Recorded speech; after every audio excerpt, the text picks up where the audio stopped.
আসসালামু আলাইকুম প্রিয় দর্শক, আমিরুল মোমিনিন মানিক আপনাদের প্রত্যেককে আমন্ত্রণ জানাচ্ছি এই বিশেষ পর্যালোচনায়। আমাদের আজকের পর্যালোচনার বিষয় হচ্ছে ভেস্তে গেল শুভেন্দুর পুশিন প্ল্যান, খেলা দেখালো বিজেপি। দর্শক, আপনাদের মতামতগুলো ইউটিউবের কমেন্ট বক্সে লিখুন। একটা স্টিল ছবি আপনাদেরকে দেখাচ্ছি। এই যে দেখুন, এটি আজকের ঘটনা। ভারতের পশ্চিমবঙ্গের নতুন মুখ্যমন্ত্রী Suvendu Adhikari push in plan হাতে নিয়েছেন।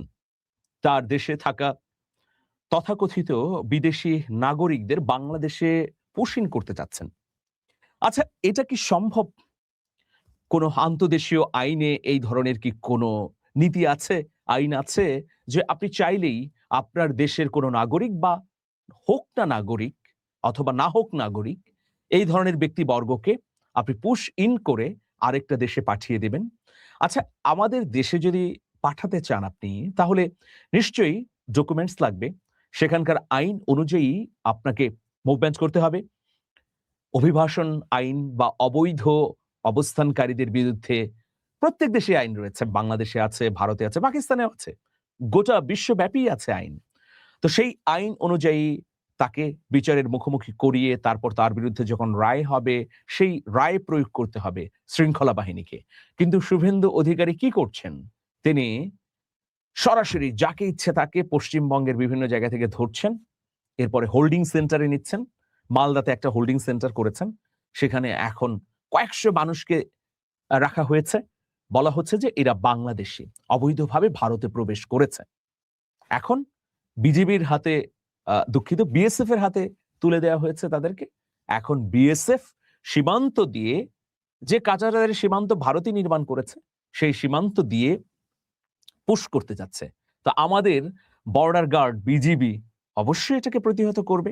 আজকে এইরকমই একটা দুর্দান্ত ঘটনা ঘটেছে। ফলে এটা বলাই যায় যে শুভেন্দু অধিকারীর পুশিন প্ল্যানের প্রাথমিক পর্বটি হোঁচট খেলো বা ভেস্তে গেল।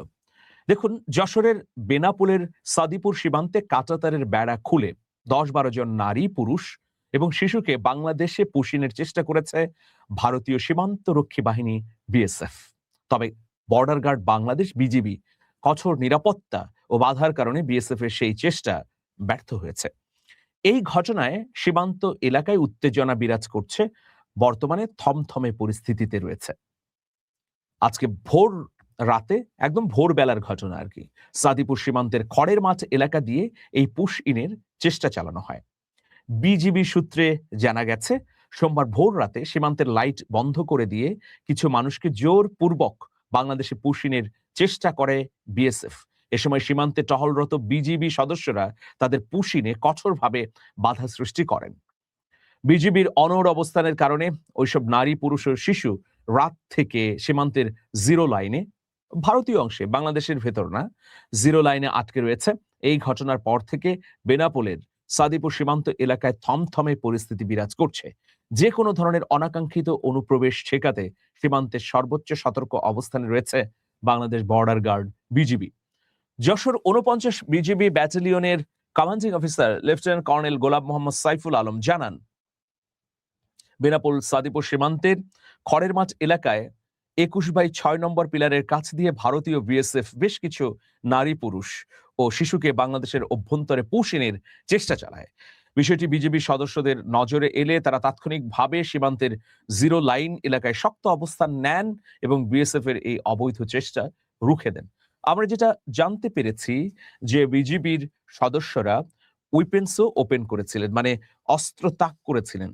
এটা কিন্তু খুবই গুরুত্বপূর্ণ ঘটনা সীমান্তের উত্তেজনার ক্ষেত্রে। অস্ত্র তাক করা মানে শত্রু পক্ষকে ঠেকিয়ে দেবার জন্য লাস্ট অ্যালার্ট, চূড়ান্ত সতর্কতা এটাকে বলা হয়। এরপরে যুদ্ধ হবে। তো এরকম একটা পরিস্থিতিতে বিএসএফ আর দুঃসাহস দেখায়নি ওই নারী, পুরুষ, শিশুদেরকে পুশিন করবার। বিজেপির ওই কর্মকর্তা আরো জানান, জিরো লাইনে আটকে পড়া নাগরিকদের বিষয়ে সুরাহা করতে সোমবার দুপুরে দুদেশের সীমান্তবর্তী বাহিনীর মধ্যে একটি পতাকা বৈঠক হয়েছে। সেই বৈঠকে বিএসএফ অনুপ্রবেশ করতে যাওয়া ব্যক্তিবর্গের প্রয়োজনীয় কাগজপত্র দেখাতে পারেনি। বিএসএফ বিজিবিকে এই বৈঠকে বলেছে যে এরা হচ্ছে বাংলাদেশী, 30, 40, 50 বছর আগে তাদের দাদারা বাবারা বাংলাদেশ থেকে ভারতে গিয়েছিল। এখন তাদের প্রয়োজনীয় কাগজপত্র ভারত সরকার মানে পশ্চিমবঙ্গ রাজ্য সরকারকে দেখাতে না পারার কারণে তাদেরকে ধরে এনে ডিটেনশন ক্যাম্প বা হোল্ডিং সেন্টারে রাখা হয়েছে। এখন পশ্চিমবঙ্গ সরকার বিএসএফ এর হাতে এদেরকে তুলে দিয়েছে। এজন্যই আমরা বাংলাদেশে ফেরত দিতে চাই। তো বাংলাদেশে ফেরত দিতে হলে অবশ্যই ডকুমেন্ট লাগবে এবং ভারতের আদালতের রায় লাগবে। এইসব ব্যক্তিবর্গ যে সত্যিকার অর্থেই বাংলাদেশের নাগরিক তার প্রমাণ কি? আপনি চাইবেন আর বাংলাদেশে ঠেলে পাঠাবেন, তা তো হতে পারে না। বাংলা ভাষায় কথা বলে, এটা তার অপরাধ। অন্য আরেকটা অপরাধ, তার ধর্ম ইসলাম। শুধু ইসলাম না বা শুধু মুসলমান না, এর বাইরে হিন্দু বাংলা ভাষাভাষীদেরকেও কিন্তু এই হোল্ডিং সেন্টারে নেওয়া হয়েছে। যারা একেবারে গরিব দুস্থ, যারা শিক্ষা দীক্ষা করেনি, যাদের কোনো কাগজপত্র নেই, তাদেরকে ঠেলে পাঠাতে যাচ্ছে বাংলাদেশে। আর বাংলাদেশের মানুষ কি এমন লোভে বা মোহনীয় অফারের কারণে বাংলাদেশ ছেড়ে ভারতে চলে গেছে? কারণ বাংলাদেশের সঙ্গে ভারতের যে সীমান্তবর্তী এলাকা আছে, এগুলো খুবই অর্থনৈতিকভাবে দুর্বল এলাকা, দরিদ্র এলাকা। আমি নিজে, প্রিয় দর্শক, 7 বার ভারতের পশ্চিমবঙ্গ সফর করেছি। তো সেই সময়ে এই যে রাজ্যগুলো আছে, ধরুন এই রাজ্যটি মানে ভারতের পশ্চিমবঙ্গের যদি উল্লেখযোগ্য অংশের কথা বলি, 24 পরগনা, মালদা, হাড়োয়া, আরো অনেক অনেক অঞ্চল আমি চষে বেরিয়েছি।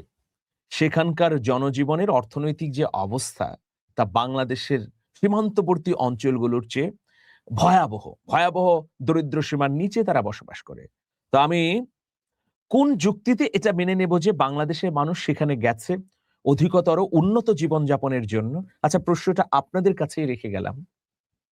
বাংলাদেশের মানুষ কেন যাবে, কি কারণে? ধরুন যশোর। যশোর বাংলাদেশের একটা গুরুত্বপূর্ণ আঞ্চলিক জেলা, গুরুত্বপূর্ণ ব্যবসায়িক কেন্দ্র।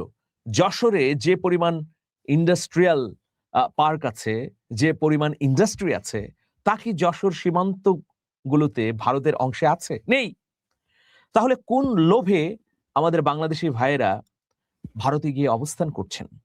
যারা 40-50 বছর আগে গেছেন তাদের কথা ভিন্ন। তারা নানা প্রয়োজনে গেছেন, নানা কারণে গেছেন, সম্পর্কের খাতিরে গেছেন। এখনকার মতো সীমান্তে এত কড়াকড়ি ছিল না। আত্মীয় স্বজনের টানে গেছেন, বৈবাহিক সূত্রে গেছেন। তো এখন এইসব বাস্তবতাকে অস্বীকার করে যদি শুভেন্দু অধিকারী ভারতের পশ্চিমবঙ্গের অনেক মানুষকে বাংলাদেশে পুশিন করতে চান, তাহলে সেটা যে সম্পূর্ণভাবে অবৈধ এবং অন্যায্য হবে, তাই তো আমরা প্রমাণ পাচ্ছি। দেখুন, ভারতের কোনো ব্যক্তিকে যদি বাংলাদেশে পাঠাতে হয়, তাহলে অবশ্যই প্রচলিত আইন অনুযায়ী তাদের বিরুদ্ধে মামলা হতে হবে। এরপর সেই মামলা আদালতের মাধ্যমে নিষ্পন্ন হবে। নিষ্পত্তি হবার পর যে রায় হবে, সেই রায় অনুযায়ী বাংলাদেশ এবং ভারতের মধ্যে যে আইন রয়েছে, 2 দেশের প্রত্যর্পণ আইন, সেই আইন অনুযায়ী ব্যবস্থা গৃহীত হবে। আপনি চাইবেন আর কাউকে ঠেলে পাঠাবেন, এটা সম্ভব নয়। তো দেখুন, ভারতের পশ্চিমবঙ্গে বিজেপির সরকার ক্ষমতায় আসার পরই এই ধরনের তৎপরতা ভয়াবহভাবে বেড়ে গেছে। এই তৎপরতা ভবিষ্যতে কোন দিকে গড়ায়, সেটা কিন্তু উদ্বেগের। দেখুন, নরেন্দ্র মোদী বলেছিলেন যে নতুন সরকার প্রতিষ্ঠিত হলে বাংলাদেশের সঙ্গে দিল্লি সম্পর্ক উন্নয়ন ঘটাবে। কিন্তু সম্পর্ক উন্নয়ন তো দূরে থাক, বরং নতুন নতুন এমন উদ্যোগ গ্রহণ করা হচ্ছে যার ফলে 2 দেশের সম্পর্ক তলানিতে গিয়ে ঠেকার একটা আশঙ্কা তৈরি হয়েছে। তো নিশ্চয়ই নরেন্দ্র মোদীর ডাবল ইঞ্জিনের এই রাজ্যের সরকার এইসব বিষয় জেনে বুঝেই করছে। কারণ তারা যে নীতিগুলো তৈরি করছে সম্পূর্ণ বাংলাদেশ বিরোধী নীতি। আমাদের সীমান্ত হত্যা মোটেও কমেনি। 2015 থেকে 2024 পর্যন্ত একটা পরিসংখ্যানের তথ্য দিচ্ছি। 351 জনকে হত্যা করা হয়েছে, যারা বাংলাদেশী। সীমান্তের বিএসএফ তাদেরকে হত্যা করেছে। এর জন্য কোনো ধরনের বিচার হয়নি। ফেলানির হত্যাকাণ্ড ঘটেছে। বাংলাদেশে ধর্মবর্ণ নির্বিশেষে যারাই আ হত্যাকাণ্ডের মুখোমুখি হয়েছেন, তাদের কারোরই বিচার করেনি ভারতের সরকার। একটা বিএসএফ সদস্যকে বিচারের মুখোমুখি করা হয়েছে? করেনি। তো এইসব কারণে সম্পর্ক কিভাবে উষ্ণতায় যাবে? এরপরে আমরা যদি পানির ন্যায্য হিস্যার কথা বলি, তাহলে সেখানেও ভয়াবহ বৈষম্য। বাণিজ্যিক পরিস্থিতির কথা বলি, তাহলে ভয়াবহ বাণিজ্য ঘাটতি। এত কিছুর মধ্যে সম্পর্ক তো এগুতে পারে না। আমরা কেবলমাত্র বাংলাদেশের লাভ চাই না। আমরা চাই আমাদের সাথে সম্পর্ক করে ভারতও লাভ করুক, কিন্তু এই লাভটা হবে সমানে সমান। আমরা ভারতকে দাদা হিসেবে দেখতে চাই না। মানে দাদাগিরি তারা করবে সেটা চাই না। আমরা চাই একটা সম এবং ন্যায্যতার সম্পর্ক। ভারত যদি ৳১ লাভ করে তাহলে আমরাও ৳১ লাভ করব। সম্পর্ক যখন এই অবস্থায় দাঁড়াবে তখনই সেটাকে বলা হবে সুসম্পর্ক। নইলে সারা জীবন এটা হচ্ছে স্বামী-স্ত্রীর সম্পর্ক। মানে রাগী স্বামীর সঙ্গে দুর্বল স্ত্রীর সম্পর্ক আরকি। যেটা আওয়ামী লীগের পররাষ্ট্রমন্ত্রী আব্দুল মোমেন বলে গিয়েছিলেন। যাই হোক প্রিয় দর্শক, আমাদের বিজিবি অসীম সাহসিকতা দেখালো আজকে। তারা শুভেন্দু অধিকারীর পরিকল্পনাকে প্রাথমিকভাবে নস্যাৎ করে দিল। ভবিষ্যতে এই ধরনের ঘটনা আরো ঘটবে। তবে ভারতের প্রতি আমার আহ্বান যে অবশ্যই আপনারা আইন বহির্ভূত কাজ করবেন না। প্রতিবেশী হিসেবে বাংলাদেশের প্রতি সম্মান রাখুন, মর্যাদা দিন। যদি কিছু করতে চান, কোনো উদ্যোগ নিতে চান, তাহলে অবশ্যই সেটা যেন উইন-উইন সিচুয়েশন এবং প্রফিটের ভিত্তিতে হয়। ভালো থাকবেন। শুভেচ্ছা নিরন্তর। আল্লাহ হাফেজ।